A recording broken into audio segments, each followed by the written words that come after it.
Welcome to Zer0es. I am Tyler Neville, and we are trying a new format today, a market update, market flash update, where we talk about some current events in the market. And we had a special treat on Friday from Cathie Wood, who appeared on CNBC for about 20 minutes, which seemed a little bizarre to me. And I wanted to get Harris Kupperman's read on the situation. So, Cuppy, thanks for joining us. Hey, thanks for having me on. Yeah, I watched that same segment. I don't, I don't know. It didn't seem normal. I wanted to ask you about Bill Huang, who, as you know, has been in the news lately behind Archegos, and Bloomberg reported that he's a backer of yours. And I was just wondering what that meant and how well you know him and whether you've shared investment ideas with him. I know Bill Wang. I met him actually through a church. We were both advisors to what was called the financial services ministry, younger people going through the financial services industry, especially in New York City.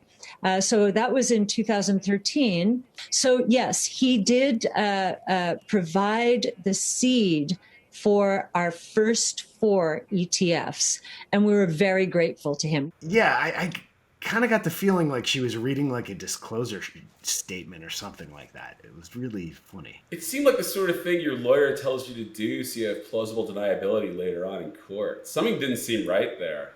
Yeah, what's your read on the fallout? Like what was the most, potent thing in that whole interview?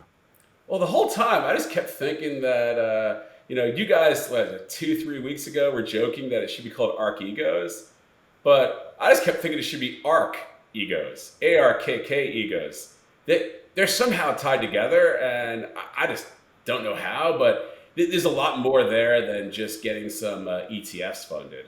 Yeah, it's really interesting. Like the whole, Bill Huang, portrayed himself as a devout Christian. Cathie Wood the same. They met at church.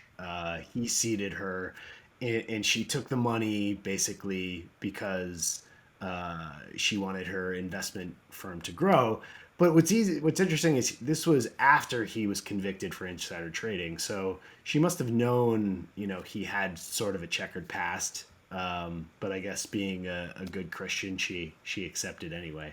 But it's just a funny. You'd think, starting a new investment firm, you probably wouldn't choose that partner in bed. But what's your perception on that? I don't know. I mean, she's not very good at equity due diligence, so I guess it's just kind of part of her MO. It's all a little odd. I mean, Bill Hwang is this odd character too. I mean, how do you get to 20 billion of equity? Like, the whole thing makes no sense. It was a family office that everyone claims it was only his money, but I mean, he left a successful, hedge fund at Tiger, and I don't know. You leave Tiger with tens of millions, maybe hundreds of millions, but he then in 5 years hundred baggered it. Like, how is that possible? You have taxes along the way. Like, who hundred baggers anything? It just somebody didn't smell right about that thing. And then, I mean, if your broker is going to give you unlimited leverage, Viacom? Yeah, in GSX, you forget that one Yeah. too. Which I think like 12 short sellers that have really great track records have called GSX an outright fraud as well. But I understand, like, if you sit there over beers and you're like, look, we can mark this stock up, and eventually we're going to squeeze these shorts, and they're going to have to cover because they get margin calls, and then we'll sell it to them. I can understand that being a strategy. I mean, for a while, it seemed to actually be working for him. But Viacom? Yeah. Like, something doesn't make sense about that, and I don't really know why or what he was trying to do. And clearly, Cathie Wood is somehow deeper in this. I mean, I don't get it, but it's curious because in total you have like 200 billion of equities swinging around, and the last couple of years were awfully crazy. And I don't think that was all just Robin Hood guys buying two lots of out of the money call options. There's something else happening, and the pieces are starting to fit together a little better. Yeah, and it seems like the bid in the marketplace is just like kind of dissipating now. And I have a sneaky suspicion that it has to do with, these two, it leads back to the ARKs, the Archegos and Ark Invest. But that's just a rough suspicion. I'm not can't peg. There's no real foundation in that. No, not yet, but I don't know. I've been doing this a long time and I'm pretty good at kind of deducing stuff. And there's more going on here. I mean, look, Cathie hasn't had an up day since Bill Hwang blew up. That's a little odd too. Interesting correlation there for sure. How do you think this all plays out? Knowing you've been in markets for 20 plus years, what do you see happening? Did you see this in the tech bubble in 2000? Like, I think when that bid comes out of the market and it turns to outflows, what happens?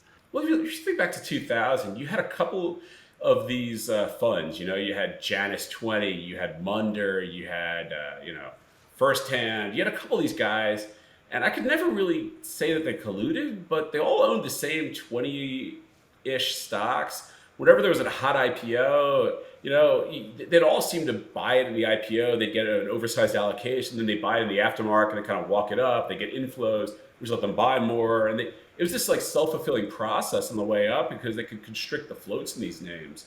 Then when the unlocks came, they lost control of the float. And when they lost control of the float, not only did the stock start dropping, but they started having outflows from their funds, which basically meant they forever lost control of the flow. That's why the way down was so fast.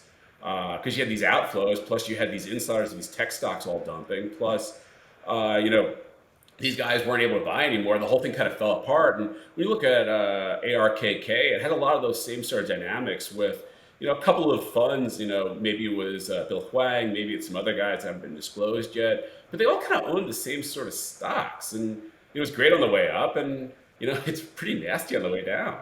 Yeah, it totally feels like there's a massive divergence. I mean, it's down, let's see, 4% today when we're speaking. It's Monday, and I don't understand what keeps the bid under these things at this point. I like to joke that Ark is kind of like a Ponzi scheme made up of other Ponzi schemes. And, Ponzi schemes are really interesting because, on the way up, Ponzi scheme is a very simple mathematical equation, really. If more capital comes in than goes out, it inflates. If more capital comes out than goes in, it deflates. And Ponzi schemes are just genuinely unstable. You don't have an equilibrium where there's just happy. It's either inflating or deflating. And usually once you hit the peak, the deflation is rapid because a lot of people who own Ponzi schemes kind of accept that it's a Ponzi scheme. They think they'll get out before everyone else. So once you have the first real big pullback, not like a 10% one, but like the first deep pullback, on any bounces, everyone just tries to exit. And a lot of these charts to me look like head and shoulders, or they look like failing rallies that are kind of starting to break down now. But in the end, if more money goes in, it inflates. If more money comes out, it deflates. And you have Ark that has sort of the same dynamics as Tesla, and so it's kind of like this multiplier, like the CDO squared they used to have that blew up all the mortgage banks. Yeah, it seems very interlaced, and she even owns some of her own ETFs too. So it's there's lots of overlap there. What's curious also is that a lot of the same primes that owned the GSXs and the Viacom, they also owned a surprising number of Ark ETFs. I know it's only been speculated, but I'm kind of curious if Bill Hwang had a bunch of Ark ETFs on swap.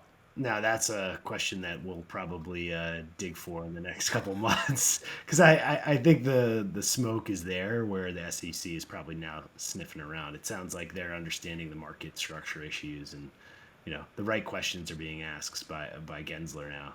But I think with Ark, I mean, the key is to just dial up the share count each day. I mean, they're almost down 10% from the peak share count, so they're getting outflows for the first time really sustained ever.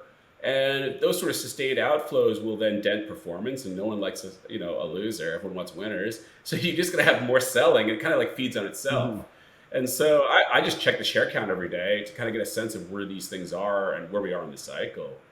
Remember, on the way down, it deflates rapidly, especially because a lot of the companies she owns need access to equity funding to continue their business. Plus, you have insider selling. So the share count's going to always keep growing. So there's no one to absorb those shares. It just goes in the other direction. Yeah, and meanwhile, you have the commodity inflation on the other end of the spectrum that's probably compressing margins, and all the narrative stocks become less narrative-y when you really have oil inflation and food inflation and labor inflation.